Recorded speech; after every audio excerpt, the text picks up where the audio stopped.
pessoal, é com muito prazer que iniciamos mais um podcast Mente Indomável e hoje temos o Gabriel.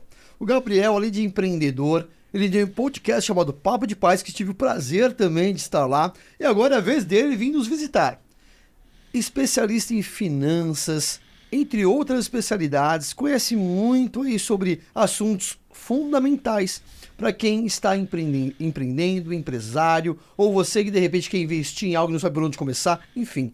Não perca esse episódio, esse bate-papo. Gabriel, por favor, se apresente. Obrigado pelo convite, né? Fiquei muito lisonjeado. Dessa vez, né, agora eu sou convidado, você foi convidado do meu podcast, então quero ver até as perguntas que você vai fazer. Eu fiz várias perguntas ali, né, bem pessoais ali, saiu super bem. Agora é minha vez agora de trazer minha experiência e obrigado pelo convite. A gente agradece demais. E já vamos começar então, muito mais que perguntar, a gente vai bater um papo, né? Papo, a gente estava almoçando quase agora, ali já sairia um podcast com muita coisa. Já, devia ter gravado já. Nós precisamos, né? Precisamos. Gabriel, seguinte, primeiro me conta um pouco a tua história, até para as pessoas entenderem quem é o Gabriel, o que o Gabriel faz atualmente, mas a história de família, das famílias, essa é a família primária, a família secundária hoje, que é primária, que é sua filha, sua esposa. Fala um pouquinho do Gabriel. Legal. Gabriel aí chegou hoje. Bom, até estranho ter ouvido Gabriel, porque sempre minha vida inteira as pessoas me chamavam de Tied, né, que é meu sobrenome, Gabriel Tied. E hoje em dia, nos últimos tempos, com a questão da rede social agora, sou o paizão, né? Para você que não me conhece, sou o Paizão Investidor. No Instagram, não esqueça de me seguir, que eu falo de finanças para a família. Mas antes de falar né, na verdade, eu não sou o paizão, né? Eu estou o paizão profissionalmente, né? Mas eu sou Gabriel Tied, deixa eu até ajustar aqui que... Opa! Ainda bem que eu tenho experiência com o podcast, ó. Vou fazer 35 anos, sou casado, pai de família amoroso, tenho uma filha, Rebeca, vai fazer 6 anos. E já... moro em São Paulo desde 2008, mas sou do Mato Grosso do Sul. Né? Fui criado lá, nasci em Dourados, no interior do Mato Grosso do Sul. Morei em Campo Grande muito tempo pelos meus pais. Esse calor tá pais. Tranquilo aqui, né? Esse calor aqui tá... não, ainda não estou acostumado, né? Gosto mais do tempo fresco, né? Mas lá é muito quente. E sempre morei em Campo Grande a vida inteira. Vim fazer faculdade em São Paulo. Vim fazer SPM, me formei em marketing. E aí, logo depois da formação, surgiu a oportunidade de trabalhar como consultor financeiro, como trainee financeiro. Eu falo muito essa história porque na época da minha faculdade, foi uma faculdade muito boa, para quem conhece a SPM, mas eu não me encontrava profissionalmente na faculdade, né? Não gostava muito. Eu sempre queria trabalhar com algo que tivesse algum propósito na vida, de poder ajudar as pessoas. Né? Eu sempre fui uma pessoa de muita empatia, de servir ao próximo, né? De ajudar amigos, familiares, até pessoas desconhecidas. E assim, não me encontrava isso dentro do marketing. E quando eu falei, poxa, uma oportunidade de trabalhar com finanças pessoais, com planejamento financeiro, vou poder ajudar as outras pessoas e ter um conhecimento que vai me ajudar também. Foi uma época muito difícil, mais ou menos lá em 2013, meu pai tinha passado por um problema financeiro muito sério. E eu falei, vai ser algo que eu vou conseguir, né, mudar meus hábitos, comportamentos que eu tinha, muitos comportamentos financeiros ruins, como a maioria das pessoas tem, crenças limitantes em relação ao dinheiro. E aí, aproveitei a oportunidade na época, comecei a carreira, e aí foi que fui crescendo, desenvolvendo, comecei a dar palestras, treinamentos, né? Vi essa parte do impacto das pessoas virem e falar, poxa, muito legal o seu treinamento, palestra, me ajudou muito. Você deve passar até por isso também nas suas palestras. Então, aí eu me encontrei profissionalmente, até que 2020 comecei a gerar conteúdo para as redes sociais. 2022 criei, né, o perfil Paizão Investidor para falar de finanças para famílias, que eu não tinha visto ninguém relevante a nível Brasil e mundo, falava de finanças para família. Tudo bem, você tem os grandes gurus aí como Thiago Nigro, Natália Arcuri, por exemplo, mas que eles falam de finanças de forma ampla e generalista, né? Não tem um guia, um passo a passo com um pai de família, uma mãe de família, poder cuidar melhor do seu dinheiro, entendeu? Perfeito. E olha que interessante, né? Eu vou um pouquinho para trás de novo. A gente olha para o país, para o Brasil, não tem realmente uma educação financeira, isso é óbvio, a gente sabe disso. E mais que isso, né? A gente vê hoje, mesmo ainda hoje, falou dos gurus. A todo momento a internet, ela é muito boa para muitas coisas, mas a todo momento aparece um guru financeiro e nunca teve tantos golpes, inclusive no país, ligados a isso. Ligados ali às pessoas que compram cursos, acabam tendo problemas financeiros com isso, pessoas que não são preparadas, mas estão mais interessadas em vender curso. E aí, olhando um pouco para trás, qual foi o momento na sua vida que desde criança ali, adolescência, como que você lidava com o dinheiro? Como que era tratado o dinheiro na sua casa? Como que você percebeu, falou assim, cara, eu acho que tem outra maneira de trabalhar, de lidar com o dinheiro. Como que você percebeu isso, assim, de, olha, o dinheiro tem outra forma de trabalhar melhor, tem outra forma de lidar com o dinheiro do que eu lido hoje?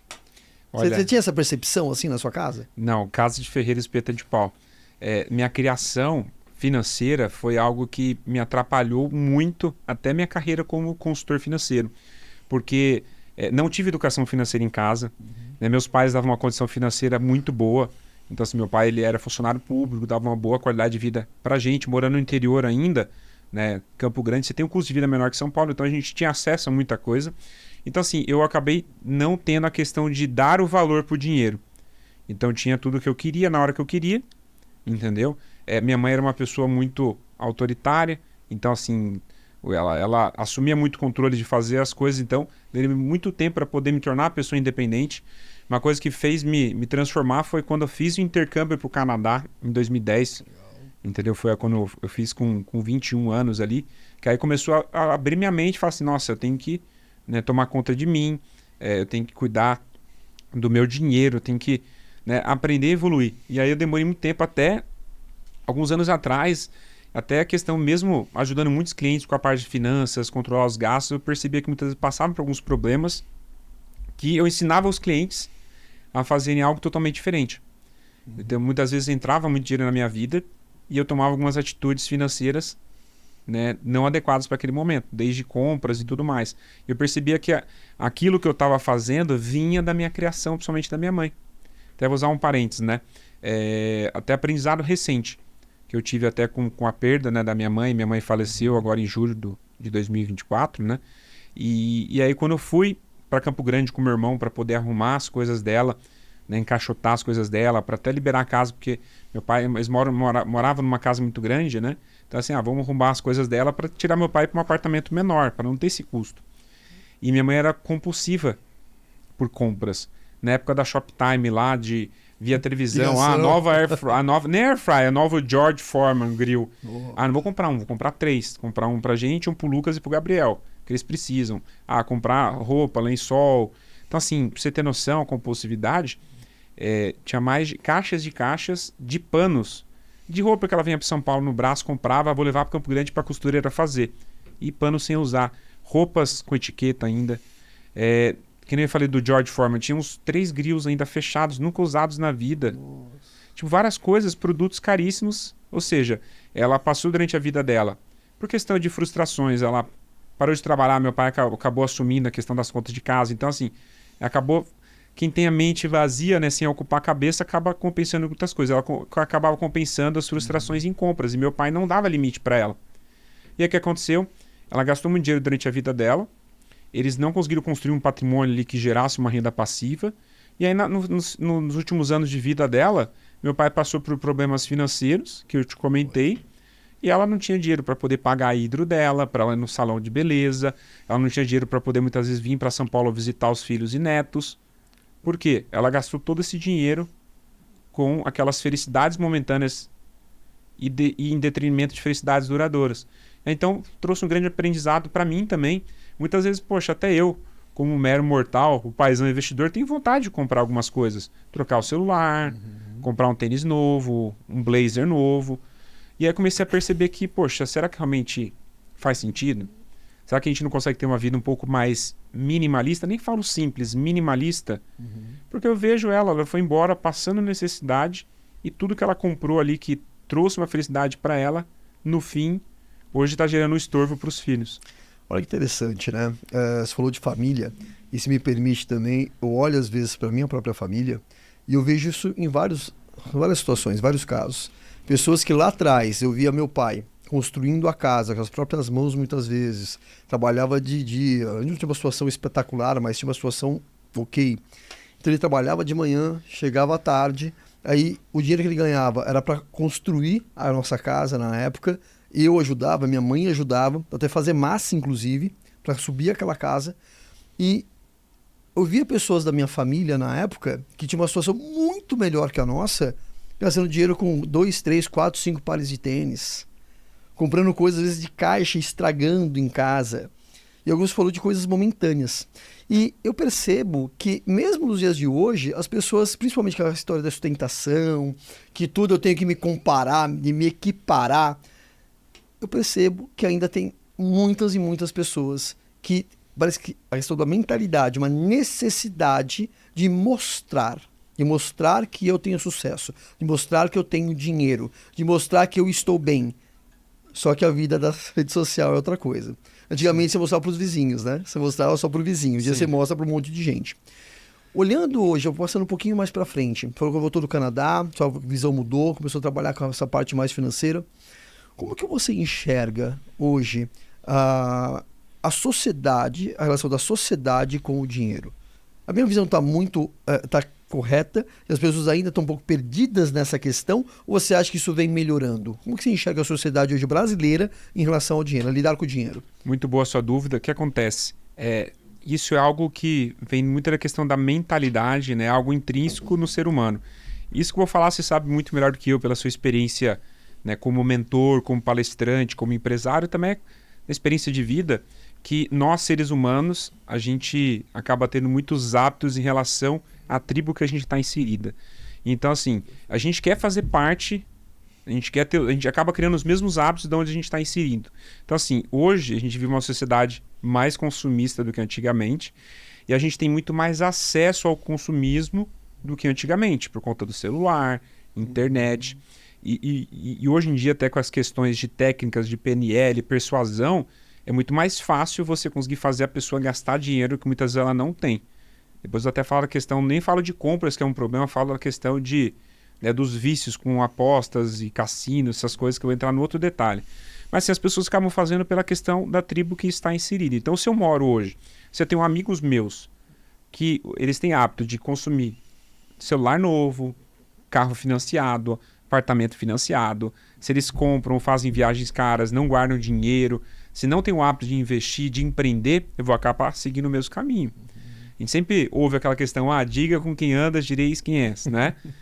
Você é a média das 5 pessoas mais próximas de você. Isso é muito verdade. Só que se você começa a andar com pessoas que são investidores, que têm o hábito de guardar o seu dinheiro, de investir, pensamento empreendedor, de falar assim, eu não vou comprar um Rolex, ou não vou comprar um iPhone 16 Pro Max, porque não é o meu momento, e você começa a entender isso, aí você começa a evoluir. Então, assim, muitas vezes os erros financeiros das pessoas estão relacionados aos hábitos da tribo que ela está inserida.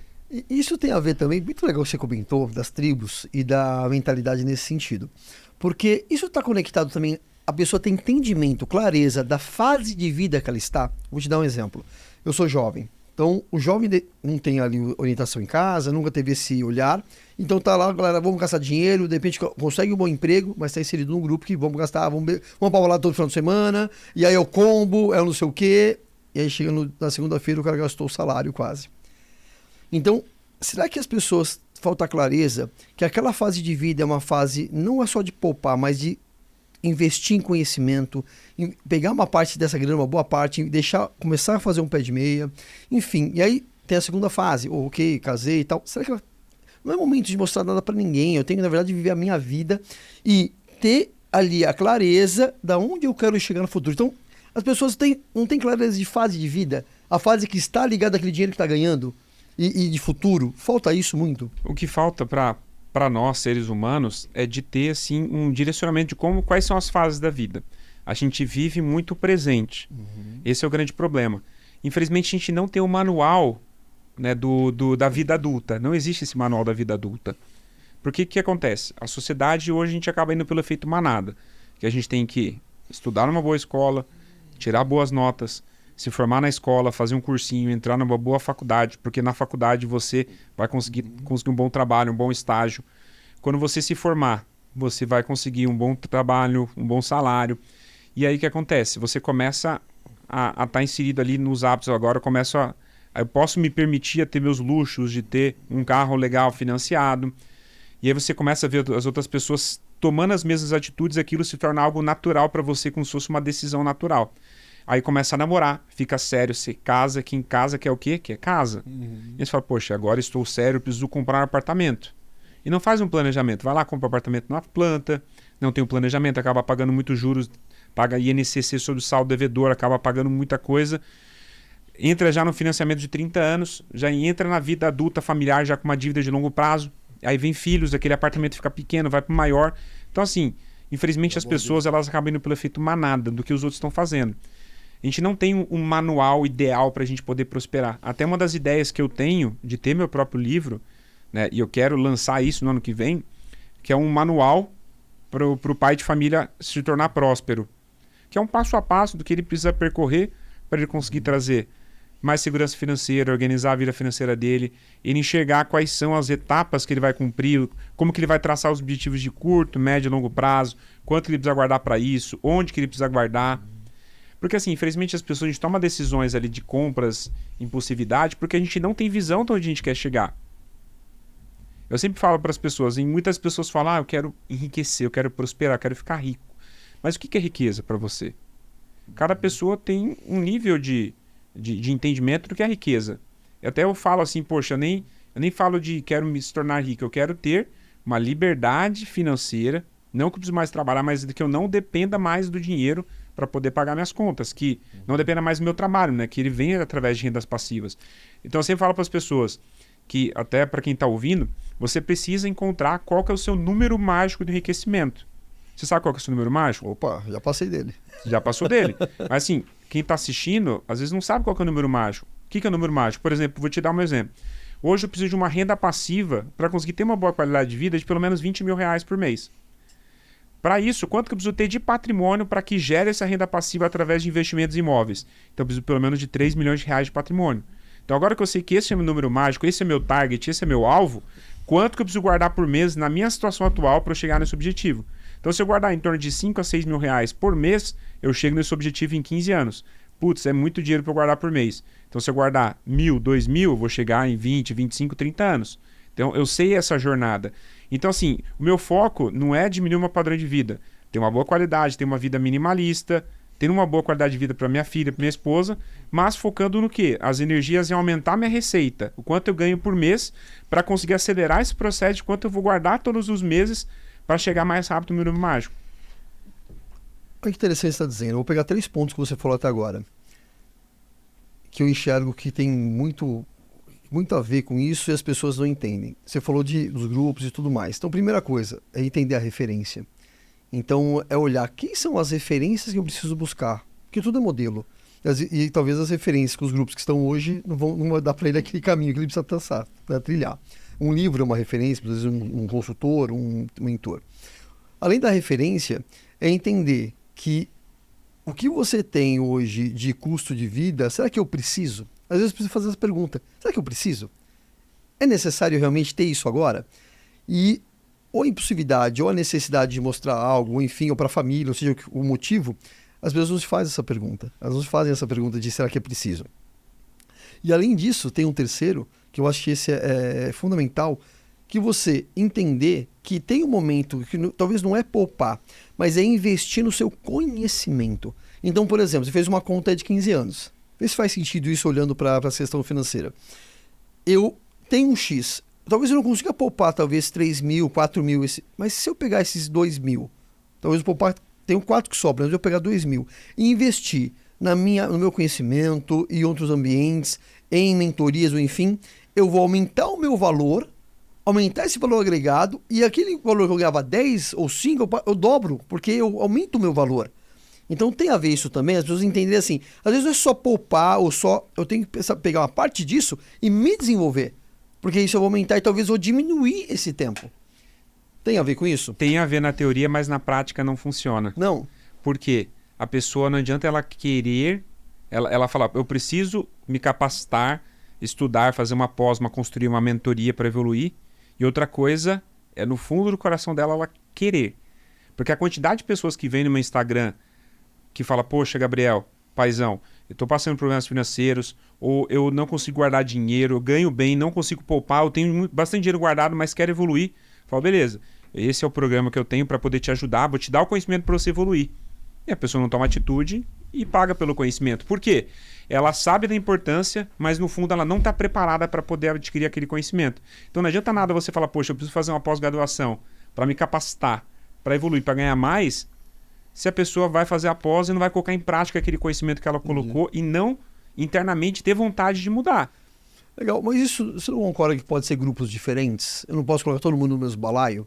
Então, por exemplo, tem o grupo que são pessoas que têm a mentalidade financeira, ganha bem, tem um monte, me procura também, ganha muito bem e quanto mais ganha, mais gasta. Né? Tem esse grupo. Esse é um grupo que eu tenho que dividir. Aí tem um outro grupo que é o seguinte, que ela nem tem a consciência que ela precisa se desenvolver para começar a ganhar bem, para começar a conseguir poupar. É um outro grupo. Aí tem um outro grupo que está aquém de tudo isso. Que ela passa por uma situação difícil, ela tem potencial e ninguém enxergou esse potencial pelo ambiente que ela está, que é o terceiro grupo, mas se tiver alguém ali orientando, e aí precisa realmente estar num local, seja num curso, seja onde for, um mentor, não importa, mas alguém que enxerga essa pessoa e fala assim, ó, se você fizer isso aqui, você já dá mais um passo. Então são grupos diferentes? Sim, são grupos diferentes, mas aquela questão, né? Acho que vai muito da questão da vontade do eu interior em querer mudar. Perfeito. Entendeu? Só que infelizmente as pessoas, elas não querem a jornada, elas querem o resultado final, elas não querem pagar o preço para isso. E por isso muitos cursos hoje em dia... E é o ruim do imediatismo moderno. E eu vejo em casa o imediatismo na minha filha. Até na questão dos hábitos dela, principalmente de consumir conteúdos no celular, né? De passar, não gostei desse vídeo, vou mudar. A impaciência, eu vejo em casa. E eu acho que a minha geração, eu tenho 35, minha geração é a última geração dessa transição para o mundo digital moderno. Porque eu peguei a fase do VHS com meu pai, ter que rebobinar a fita, chegar no locador, esqueci de rebobinar, tinha que voltar, DVD, Blu-ray, a questão de esperar um filme lançar e tudo mais, vai ter um filme novo na Globo, poxa, aquela ansiedade para ter um filme novo e tudo, isso não tem mais. Então, essa geração atual, então esse imediatismo é ruim até para a questão de respeitar os momentos de vida. Hoje, tudo bem, eu sou novo ainda, mas tenho mais experiência do que antigamente. Hoje eu entendo e respeito muito o meu tempo e o tempo de Deus na minha vida. Só que muitas pessoas não têm esse respeito. A gente vê tantos, acho que deve ter até dificuldade muitas vezes, na sua carreira empreendendo, de contratando jovens que pelo imediatismo eles não tinham a paciência de esperar ou não têm a facilidade de receber um feedback, de querer, por exemplo, não é o seu momento de ter essa promoção, tem que ganhar mais experiência. Então, assim, infelizmente, o imediatismo e também a questão assim não só a impulsividade, mas também assim um pouco do egocentrismo do jovem moderno atrapalha muito hoje em dia nas tomadas de decisões. E aí tem a mistura também da pessoa muito experiente, que também é difícil ela falar, poxa, eu vou ter que aprender mais para evoluir, sendo que eu já aprendi bastante, então tem um pouco do... Esse platô, né? Chega numa hora que tá cansado. Não quero mais estudar para poder evoluir. Mas olha que interessante, né? Você tá falando aqui, eu tô pensando em algumas coisas. O quanto hoje, falou da sua filha, os pais estão muito preocupados em fazer o melhor pro filho. Eu vejo muitos pais ali preocupados em trabalhar pra caramba porque eu tô fazendo o melhor pro meu filho. Será que é o melhor? Será que comprar as coisas é o melhor ou o tempo é o melhor de qualidade? Esse é um ponto. O outro é quando a gente olha, será que esses pais estão preparados para uma conexão adequada e preparo, para falar de financeiro mesmo, preparo para falar de vida e também, porque de repente o filho olha para o pai é compulsivo, ou é impossível fazer as coisas, ou é ansioso, e o pai não é essa referência, os pais não é essa referência. Então, esses dois pontos, tanto a questão do tempo de qualidade para poder gerar essa conexão com esse filho, para poder instruir, e se esse pai... Hoje, você vê os pais capacitados para poder instruir seus filhos, principalmente num ponto tão importante da vida. Sim, concordo, porque assim, hoje o grande problema, até falo muito isso nas minhas redes sociais, que o grande problema dos pais em relação assim, à questão de trabalhar muito, fala, poxa, eu trabalho muito para poder ter um bom padrão de vida, conseguir manter minha família, dar uma boa qualidade de vida para os filhos, uma boa escola, presentes, viagens, mas muitas vezes... ele está ficando longe da criação do filho, está sem conexão, a gente comenta muito isso, que é um dos projetos que a gente vai fazer junto, essa questão de estreitar a conexão entre pais e filhos. Infelizmente isso acontece por problemas financeiros. Então o cara fala, poxa, eu não consigo deixar de fazer hora extra, eu não consigo deixar o médico de fazer um plantão a mais, porque senão não tenho dinheiro para pagar o cartão de crédito. E ele vai aumentando a régua, né? Ele vai aumentando a régua pro filho mesmo. E aí fica no subconsciente do filho também a questão de, poxa, eu preciso trabalhar bastante para pagar as contas e é normal ficar longe da família. Eu vou colocar um exemplo na prática em casa. Minha vida inteira, o meu pai, ele sempre trabalhou fora de casa. Meu pai era funcionário público e ele ficava a semana inteira fora, trabalhando no interior do Mato Grosso do Sul, como fiscal de renda, e eu só via ele de final de semana. Às vezes eu via ele de quarta-feira à noite que ele vinha para jantar, eu ia jogar bola com ele. Mas assim, minha infância e adolescência foi ele ausente de casa.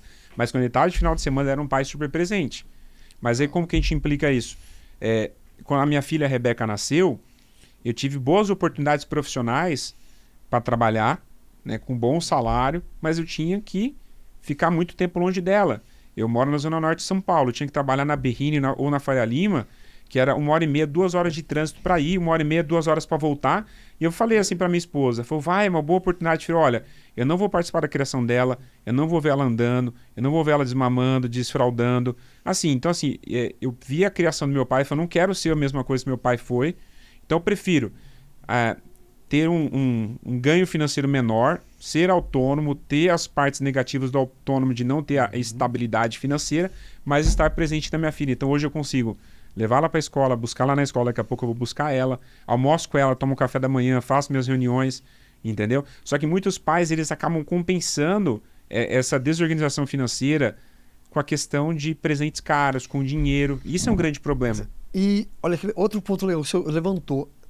Hoje as pessoas estão passando, vou começar até a atrelar minha pergunta política, tá? E a questão econômica do país. Tema fácil hoje no país.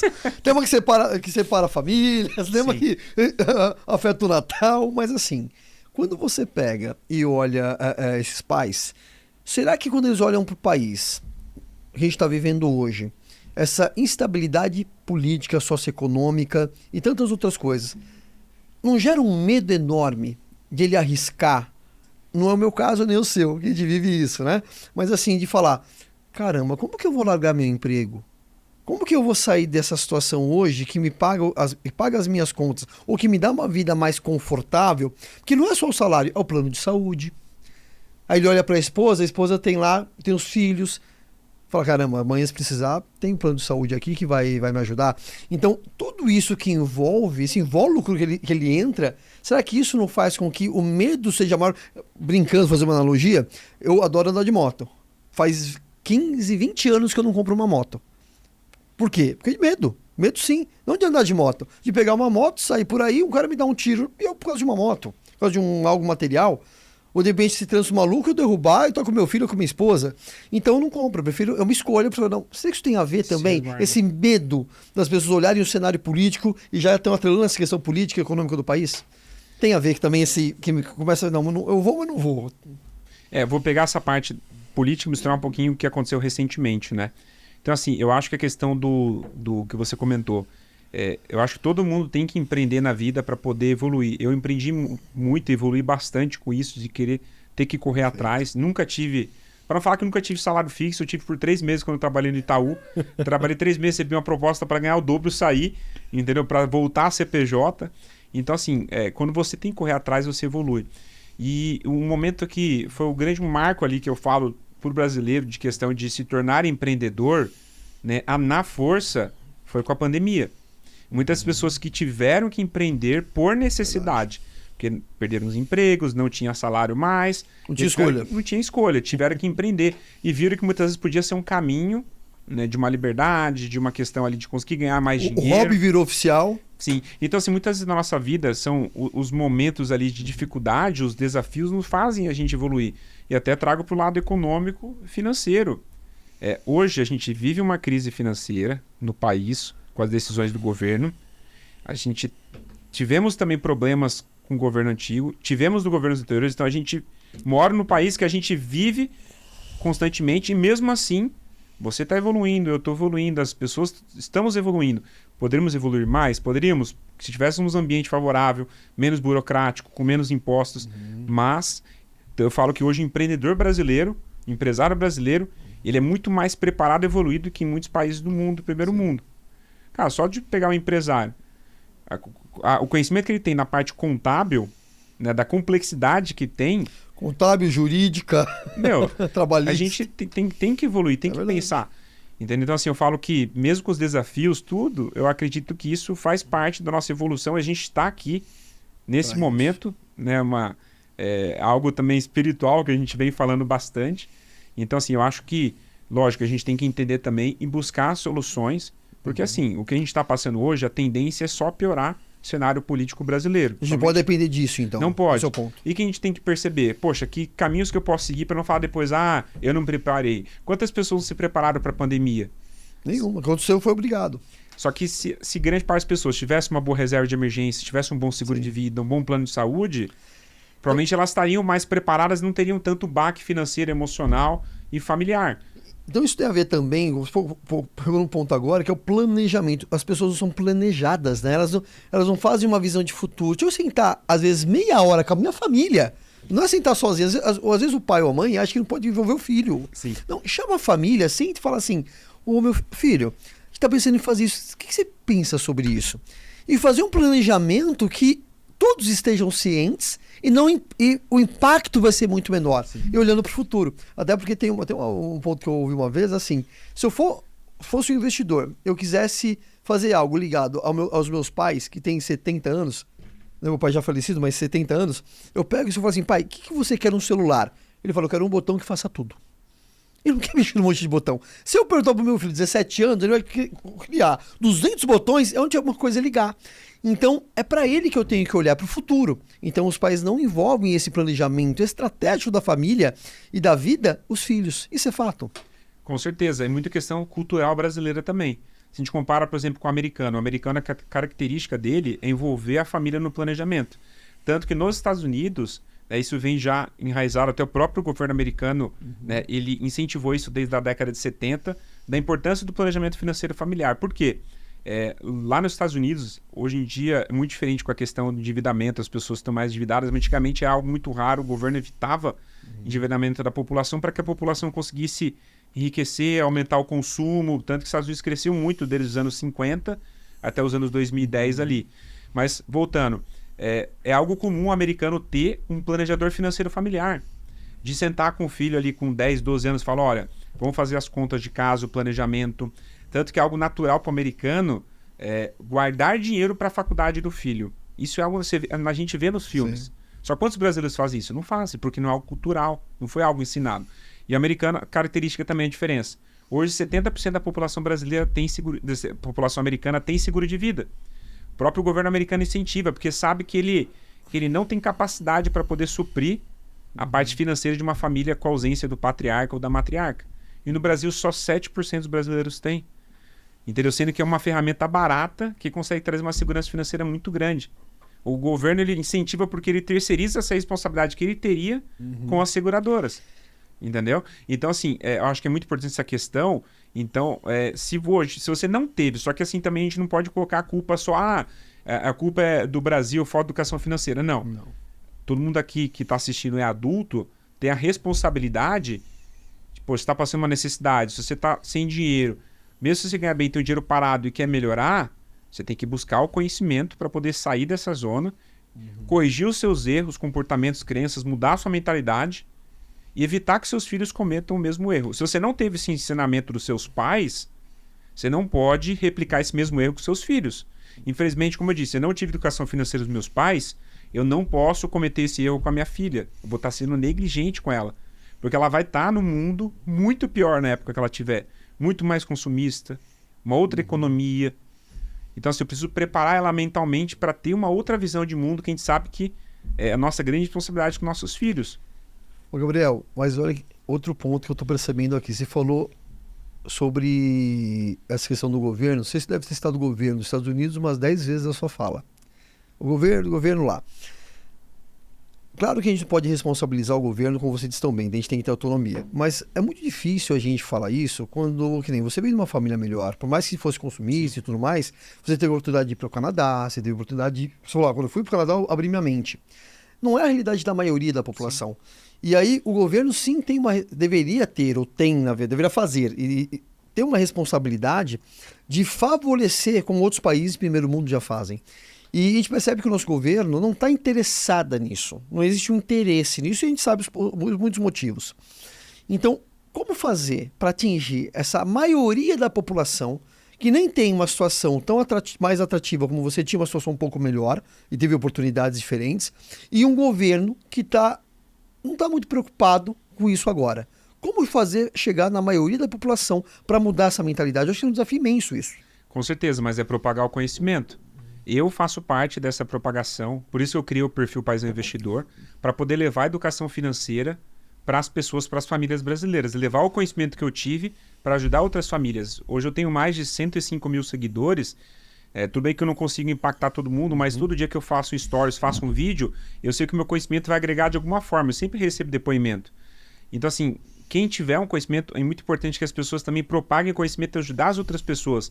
E hoje com a rede social, tudo bem que a gente tem esse celular, que é uma ferramenta que a gente aumenta nosso consumo, nossa procrastinação e tudo, mas é uma ferramenta que a gente tem aqui, né? As maiores bibliotecas do mundo estão aqui na nossa palma da nossa mão. Mas não tem uma questão de mentalidade, porque eu vou mais a fundo, eu estou indo querendo pegar lá o fundo do negócio. Uma coisa imagine, eu faço trabalhos sociais, muitas coisas, e quando você vai conversar com pessoas muito simples, ou não é só simples de dinheiro, simplicidade mesmo de entendimento de vida, né? E muitas delas também não estão muito preocupadas, estão preocupadas em trabalhar. Às vezes, qual que é a sua expectativa de vida, assim, qual que é o seu sonho? Cara, eu quero trabalhar, pagar minhas contas, sentar no final de semana e beber minha cerveja. E eu quero fazer meu churrasco, e tá tudo bem, e tocar minha música, é isso que eu quero. E é uma grande parte da população que tem essa visão e tá tudo bem também. Mas isso não ajuda o país a dar o seu próximo passo. A gente vê nas votações, a gente vê uma série de consequências disso. Como mudar a mentalidade? Porque o cara não adianta, por mais que tenha o seu vídeo que é maravilhoso, aliás, assistam, que é maravilhoso, mas as pessoas começam a olhar isso e falam assim, que tá coisa chata, não quero ver isso aqui, e vai pro TikTok, e vai ver lá outra coisa. Como chegar? Porque só a internet não vai resolver. Como que eu chego? Será que não dá para fazer um efeito borboleta, um efeito diferente, talvez fazer a junção de uma comunidade fazendo isso para chegar nessas camadas? Com certeza, mas eu acredito muito que assim, as coisas estão melhorando bastante. Falo até pela minha experiência prática. Eu comecei a trabalhar em 2013 e antigamente era muito mais difícil falar de educação financeira com as pessoas. As pessoas não viam a devida importância. E pelas recentes crises que a gente passou, 2015, 2018, 2020, hoje em dia é muito mais fácil falar, as pessoas veem mais a necessidade e a importância da educação financeira. Isso está melhorando cada vez mais. E com acesso à informação, hoje um jovem, mesmo com a questão de todas as tribulações, todas as questões da perda de tempo das redes sociais, ele procura muito mais sobre empreendedorismo, sobre liderança, sobre a parte de finanças. Então, assim, e mesmo com as camadas, estou falando assim, só de jovens classe média alta, não. Classe média baixa também, que grande parte tem celular, tem acesso a isso e tem acesso ao conhecimento. Hoje a gente vê a questão da educação financeira também agora sendo reconhecido pelo MEC, colocando dentro das escolas. É um trabalho de longo prazo. Infelizmente, a gente vê um limbo ali de 20 anos, que a gente está pagando o preço agora, mas que algumas decisões foram tomadas alguns anos atrás, estão surtindo efeito e vai surtir no futuro.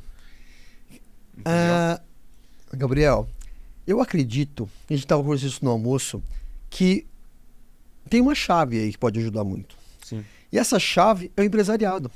Porque o governo muitas vezes não chega onde o empresário chega. Porque o empresário, ele muitas vezes emprega essa galera. Ele emprega essas pessoas.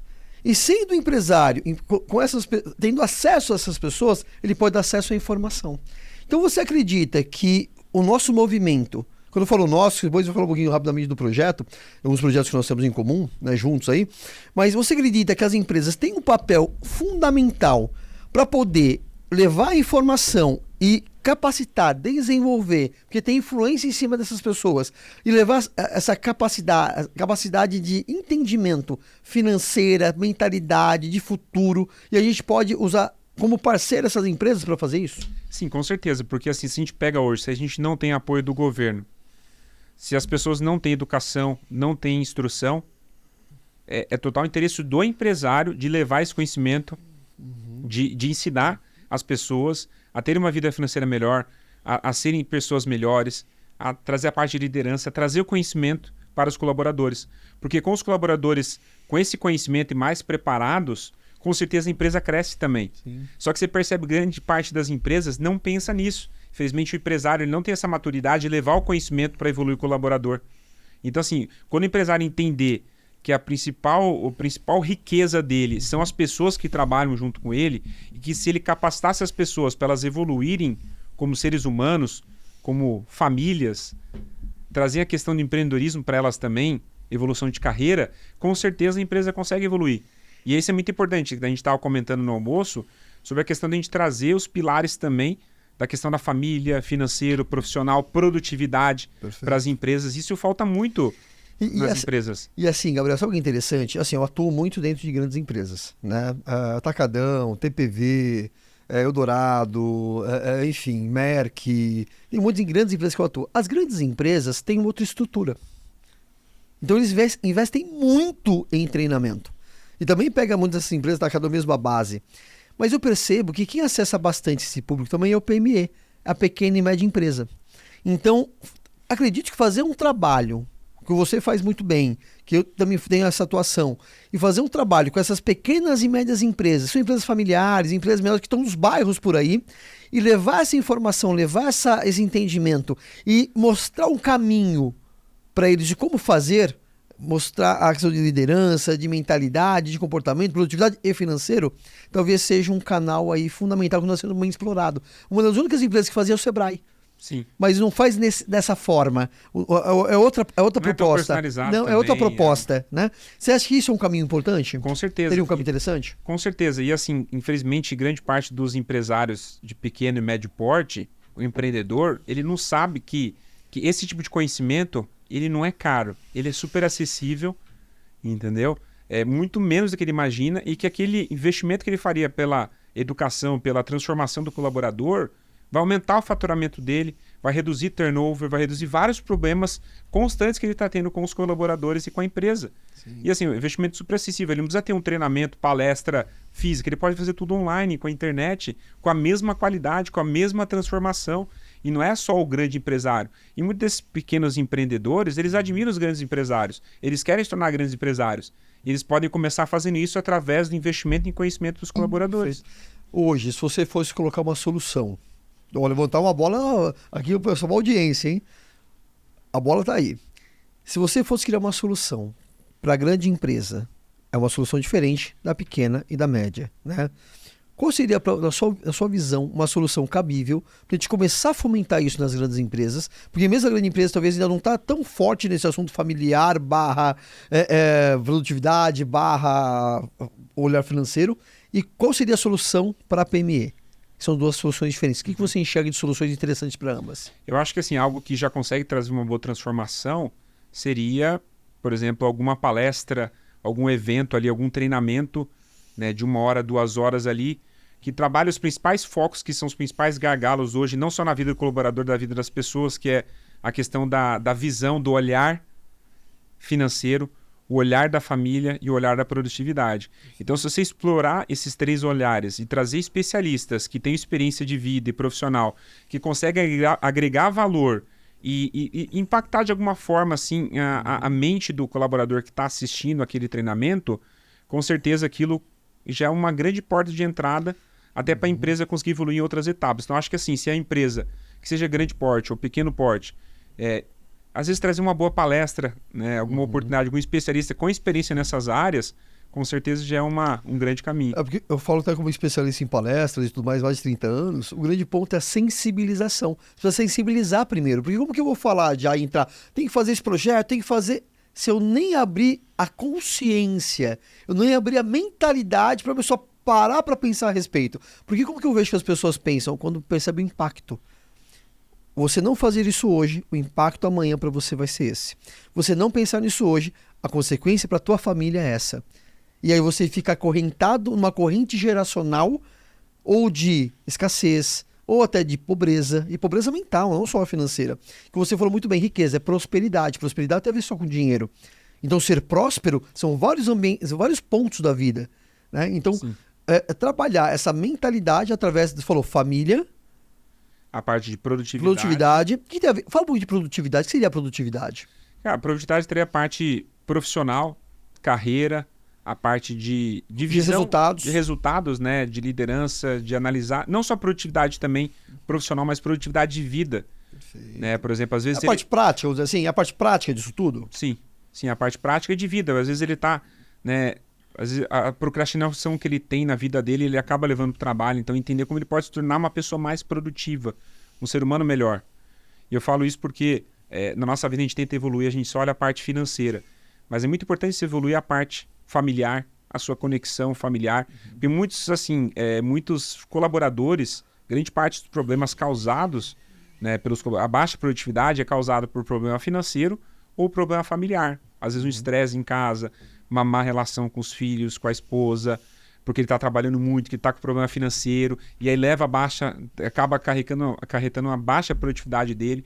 Então, se você alinha essas visões, esses olhares, ele consegue alinhar todos esses 3 pontos, essa tríade aqui, e aí ele se torna um colaborador, uma pessoa melhor, e a empresa acaba se beneficiando muito disso. Então, tanto é que assim, que tem pesquisas, e eu faço muito trabalho com empresa e mentoria pontual mesmo, 1 a 1, nos locais que eu vou, e a gente vê o quanto o financeiro ele impacta na questão da saúde mental, a ansiedade, doenças psicossomáticas, o quanto isso impacta no relacionamento com a esposa, com o marido, com o parceiro, o quanto isso impacta na relação com os filhos, porque ele começa a se cobrar, o filho começa a cobrar questões que falta de entendimento e clareza. Então, olha o quanto o financeiro, a questão do olhar financeiro, a gestão financeira de vida, ela pode ocasionar tantas consequências emocionais, mentais e até espirituais, né, que aí vai impactar em muita coisa de pensamento e abrir portas que não deve, que a importância de ter um mentor, ter um profissional na empresa especializado nisso.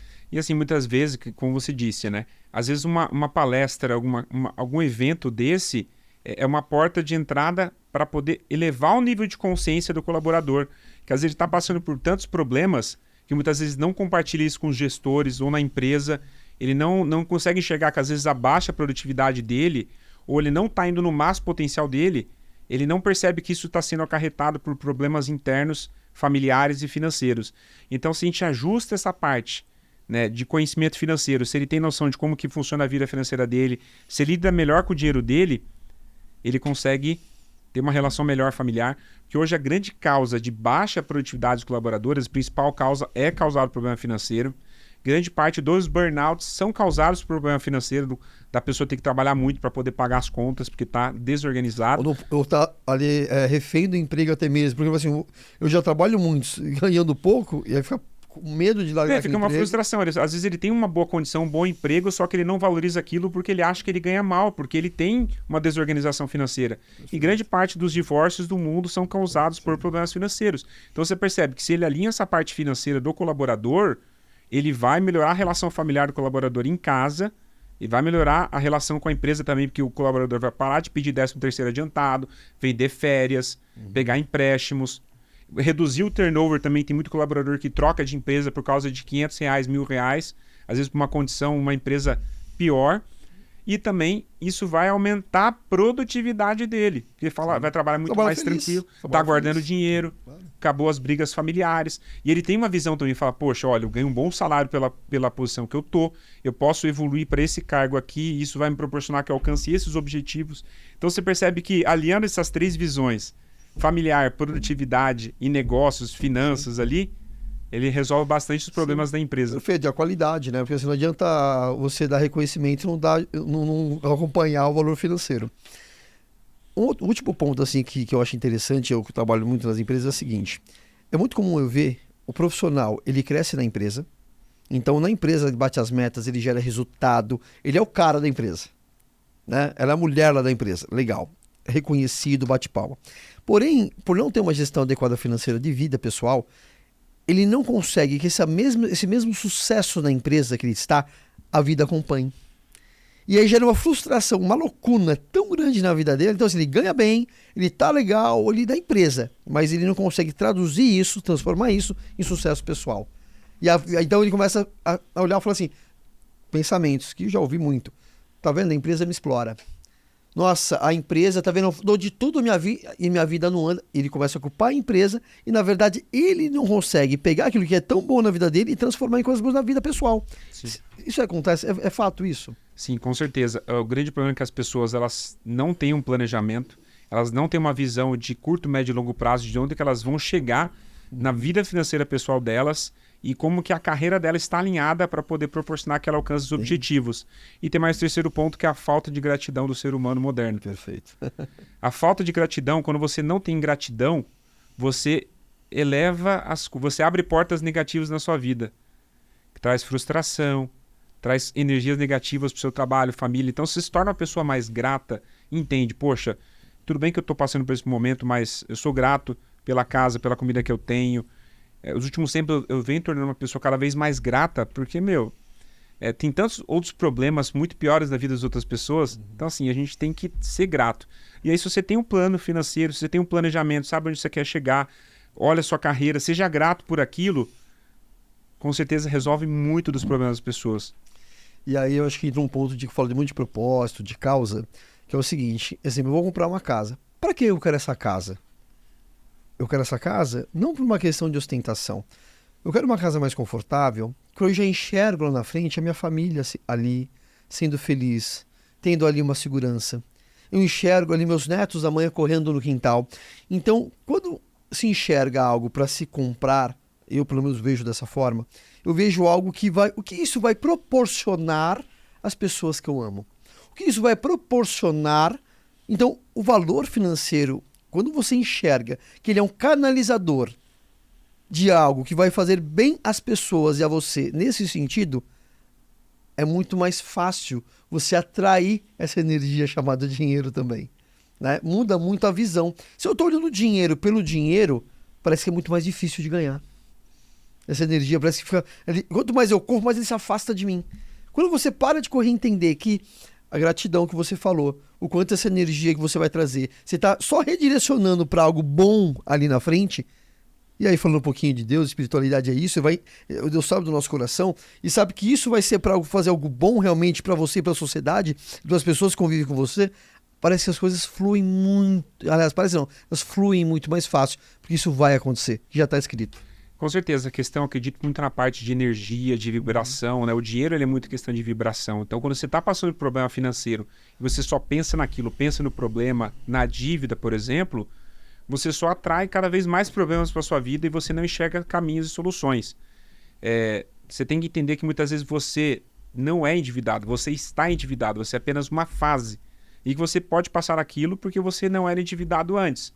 Você tem que analisar a questão, né, de ser grato. Poxa, tudo bem, estou endividado, mas eu sou grato porque tenho comida na minha mesa, eu tenho um teto. E assim, analisar, ser grato e falar assim, o que eu preciso fazer para poder evoluir? Falar, poxa, obrigado dinheiro pela minha vida, obrigado por tudo que está tendo.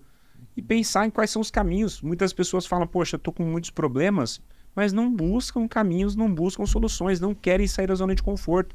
Têm um medo de poder evoluir e são satisfeitos. Infelizmente, algo que é muito ruim também, não só do brasileiro de default de educação financeira, é o brasileiro ser vitimista.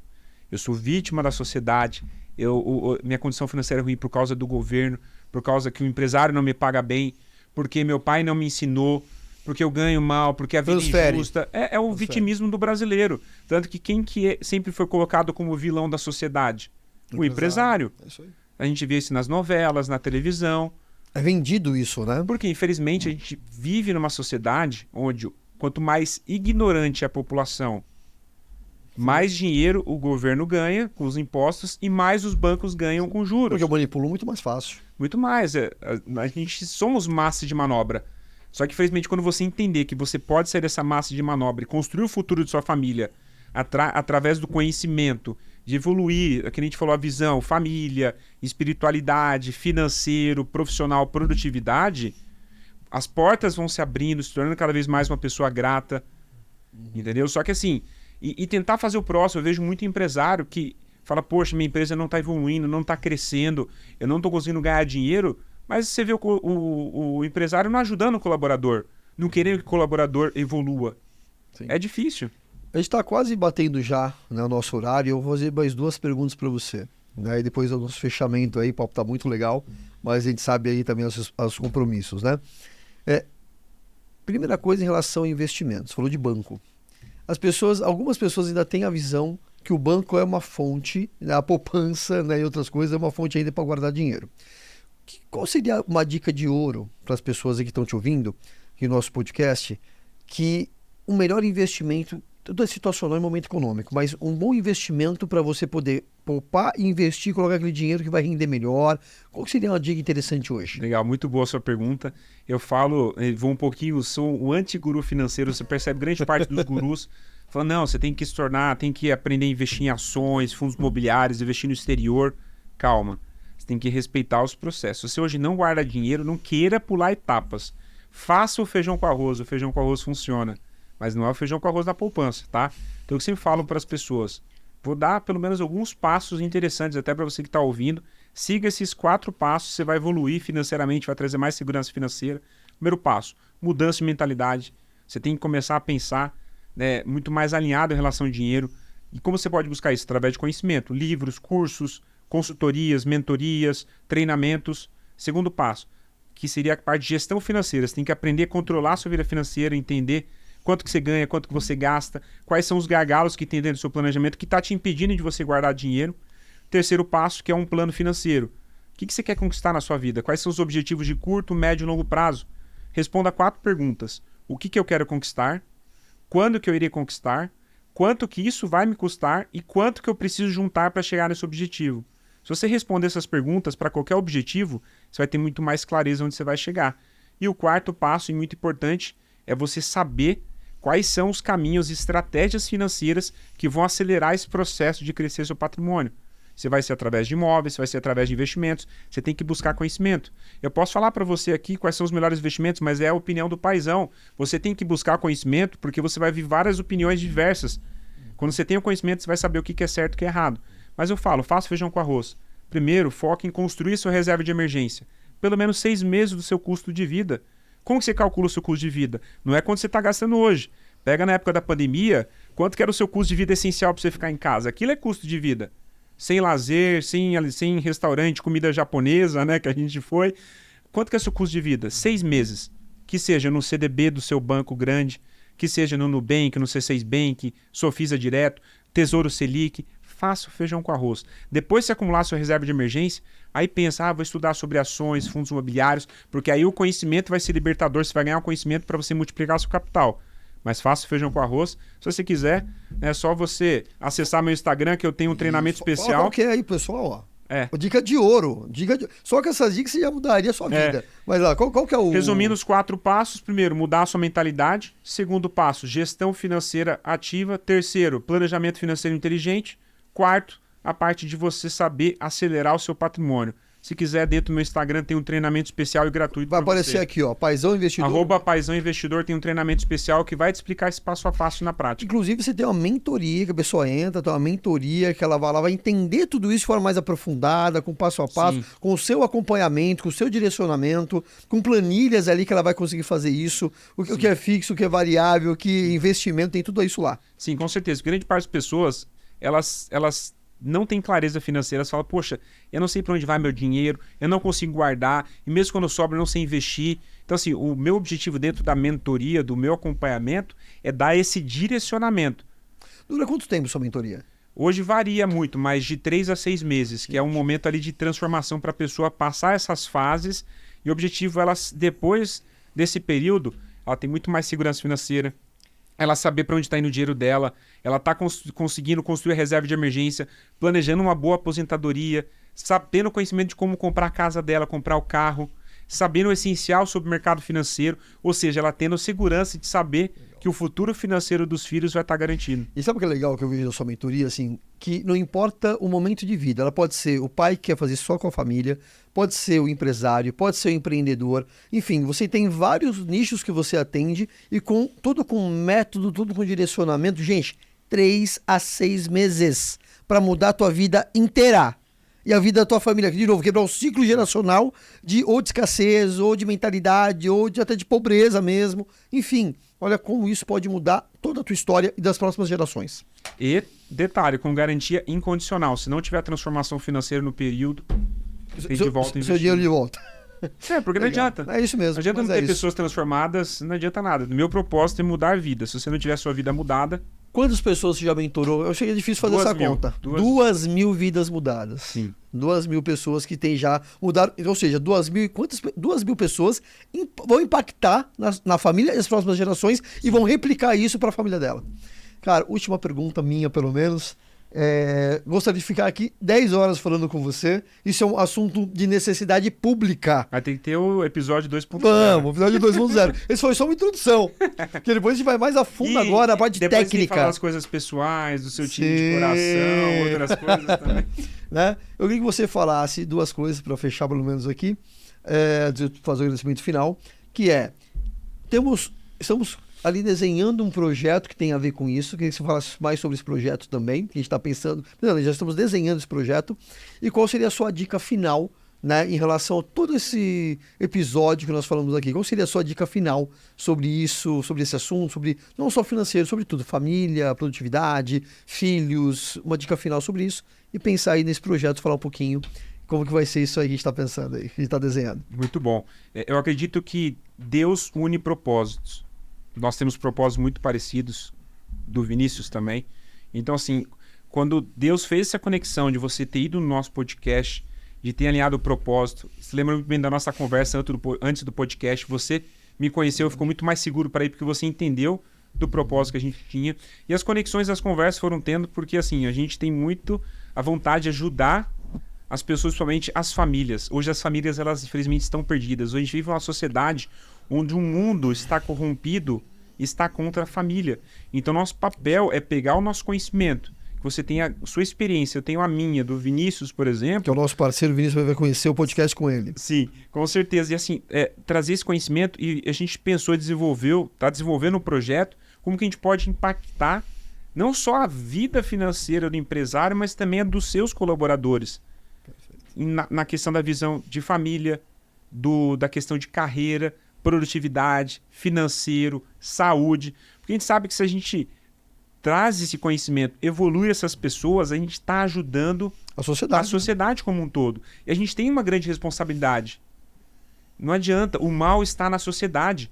E o nosso papel de pessoas boas que nós somos, de você que é bom, que você está ouvindo, a gente tem que enfrentar o mal. Tem que se posicionar. Tem que se posicionar. E a gente só se posiciona quando a gente compartilha a nossa experiência, o nosso conhecimento e tendo a empatia de querer ajudar o próximo. Então, se você é uma dessas pessoas que quer ajudar o próximo, tem essa empatia de conseguir vencer o mal, vem conosco, porque o projeto que a gente está desenvolvendo vai impactar a vida de milhares, a não ser milhões de pessoas, não só no Brasil, mas no mundo, porque a gente tem um propósito muito maior que Deus colocou na nossa vida. Isso aí, Gabriel. E um recado final, aliás, assim, para tua família, principalmente, o quanto eu tenho certeza que, eu sei que você tem a sua preocupação de buscar a tua filhinha daqui a pouco, mas um recado aí para tua filha, para tua esposa, para tua família e para essa galera que tá te assistindo aí. Eu acho que é essa parte para poder retrucar a pergunta, né? É lógico. Aquela pergunta. Você me colocou lá na parede. Bom, muitas vezes minha esposa, você está assistindo, tomara que você assista, muitas vezes você se pergunta por que você trabalha, vai atrás disso, por que você não segue um caminho tradicional, como grande parte das pessoas? Porque eu não sou tradicional.